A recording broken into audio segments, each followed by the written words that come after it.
Wasta abdi Rindu Putriyanti ti kelas 10 IPS 3. Abdi di dieu bade ngawawancara pun lanceuk kanggo tugas wawancara basa Sunda. Mangga tepangkeun.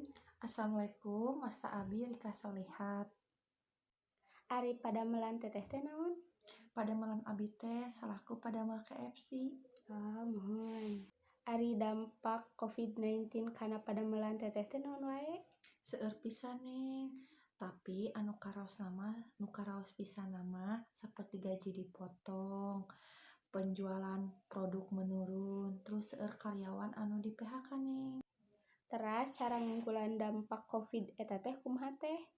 Seueur Neng, sapertos nganggo masker, jaga kebersihan, tong hilap ngumbah panangan sareng jaga jarak oge. Nah, tong hilap oge ngaleueut vitamin.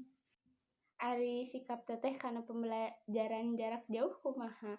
Nyayogikeun fasilitas anu diperyogikeunna sapertos alat-alat tulis sakolana, internet, tong hilap oge sareng ngontrol kagiatan pembelajaranna. Teras pendapat teteh kanu sok ngelanggar protokol kesehatan jiga anu sok tara make masker kamana-mana teh kumaha teh?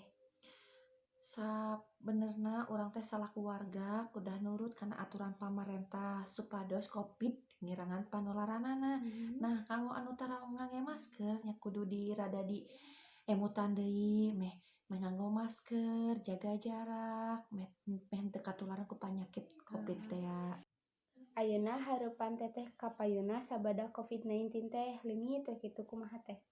Seueur kahoyongna masih tapi salah sahijina ari kahoyong teteh mah kagiatan tetep diteraskeun sakumaha biasana. Teras kebersihan kedah langkung sae supados kajanteunan ieu teu kaalaman deui.